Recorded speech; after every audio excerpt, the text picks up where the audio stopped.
चूहे, छिपकली, मछलियाँ, मेंढक, गिरगिट और अन्य छोटे कीड़े।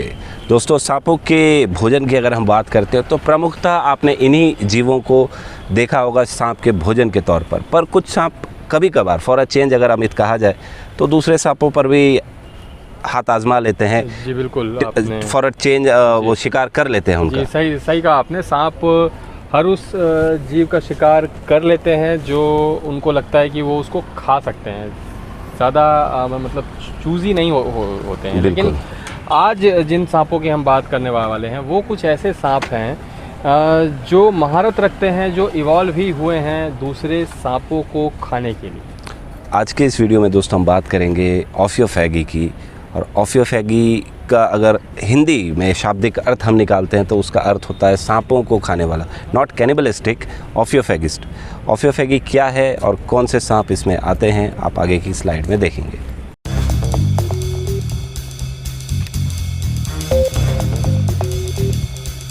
तो दोस्तों, आज की वीडियो में हम बात करने वाले बैंडेड क्रेट की। आपने जनरली देखा होगा, सुना भी होगा, कई बार हमारे वीडियोस में भी अगर आप हमको फॉलो अप करते हैं तो आपने देखा होगा कि हम बैंडेड क्रेट के बारे में अक्सर बताते हैं कि ये जनरली दूसरे सांपों को फीड करता है और उनकी जो आबादी है उसको कंट्रोल में रखता है। ना सिर्फ नॉन वेनमस बल्कि बड़े बड़े वेनमस स्नेक्स को भी ये खाना पसंद करता है। तो अगर बैंडेड क्रेट की बात की जाए तो अगर आप इस सांप को देखेंगे तो इसके जो वेनम फैंग्स होते हैं वो पीछे की ओर होते हैं। और ये जो सांप है कई सारे जहरीले सांपों से अपनी सुरक्षा करने के लिए इसने एक ज़बरदस्त रेजिस्टेंस अपने शरीर में पैदा किया है, या कहा जाए कि इम्यून हो गया है ये कई सांपों के जहर से। इसीलिए दूसरे सांपों का जहर कुछ खास इस पर इफ़ेक्ट नहीं डाल पाता। दूसरा ये कि ये सांप बहुत स्ट्रॉन्ग भी होता है, बहुत ताकतवर सांप भी होता है। अगर आपने सांप देखे तो आपको पता होगा कि रैट स्नेक जो है, धामन जो है, एक ऐसे ही ताकतवर सांप का नाम है जिसके पास बहुत ताकत होती है। लेकिन देखा गया है बैंडेड क्रेट को कई बार धामन का भी बहुत आसानी से शिकार करके खाते हुए। अगर आप धामन के शिकारियों की बात करते हैं तो किंग कोबरा के अलावा एक फुल साइज़ धामन को खाने का हौसला मेरे को नहीं लगता कि कोई और सांप कर सकता है। बिल्कुल सही कह रहे हैं आप। हाँ, बैंडेड क्रेट को जो है देखा गया है धामन को भी मार के खाते हैं और कई सारे सांपों को जो है ये अपना आहार बना लेता है।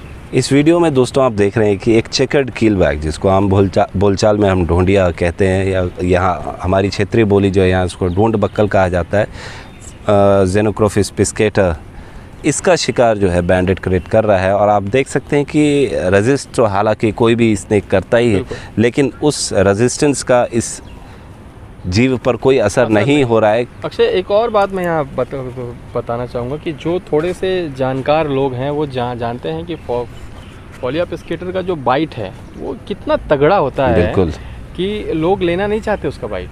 लेकिन आप देखिए कि ये सांप ऐसा है कि इसके कुछ पसंदीदा शिकारों में से एक अगर चेकर्ड की कीलबैक को कहा जाए तो सही होगा कि ये कई बार उनका शिकार करते हैं, बार उनका शिकार करते हैं। और आप उसकी स्ट्रेंथ का अंदाज़ा इसी से लगा सकते हैं कि वो सांप बार इसको काट रहा है, लेकिन कहीं भी इसकी पकड़ जो है आपको ढीली होती नहीं दिखेगी। कारण ये भी हो सकता है अमित कि बैंडेड क्रेट का जो न्यूरोटॉक्सिन्स होते हैं, जिसमें बैंगलोटॉक्सिन्स भी पाया जाता है, वो कहीं ना कहीं रेप्टाइल स्पेशली स्नेक्स को मारने के लिए ज़्यादा बेहतर तरीके से इवॉल्व है। बहुत और सही। क्या ऐसी पॉसिबिलिटी हो सकती है कि चेकर्ड कीलबैक ने कहीं ना कहीं अपने मसल्स पर वो कंट्रोल खो दिया हो? बिल्कुल। जो नॉर्मल सिचुएशन में जो बाइट पर प्रेशर देता, तो क्या ऐसी संभावना है कि बहुत सही पॉइंट पे आप लेके आए हैं कि रिसर्च वर्क्स जो हैं, लेटेस्ट रिसर्च वर्क ये बताते हैं कि बैंडेड क्रेट का जो जहर होता है वो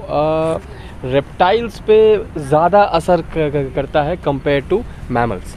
तो इसके चांसेस बिल्कुल हैं, और यही तकनीक भी है उसकी कि जब वो अपने शिकार को पकड़ता है तो थोड़ी देर पकड़ के रखता है और अपने पीछे वाले रियर फैंग से जो है वो जहर उनमें डाल देता है। और क्योंकि जहर बहुत फास्ट रिएक्टिंग होता है, बहुत तेज़ होता है, तेज़ न्यूरोटॉक्सिक जहर होता है, तो ये बहुत आम सी बात है कि चेकर्ड कीलबैक जो है अपनी मांसपेशियों का जो कंट्रोल है वो खो देता है। और जिसके लिए वो फेमस है, इनफेमस चेकर्ड कीलबैक जो अपने बाइट के लिए जाना जाता है, वो पावरफुल बाइट जो है वो नहीं दे पाता। और कई बार हमने देखा है कि वो देने की कोशिश करता भी है शुरू में ही, लेकिन फिर भी इस सांप का जो स्ट्रक्चर है अक्षय, वो भी इसके पीछे कहीं ना कहीं एक रीज़न है। अगर लोगों ने देखा है कि ये ट्रायंगुलर आकार का होता है, और इस आकार में अगर आप बगल से साइड से पकड़ बनाने की कोशिश करते हैं तो वो पकड़ नहीं मिल पाती। चेकर्ड कीलबैक को भी वो पकड़ मिलने में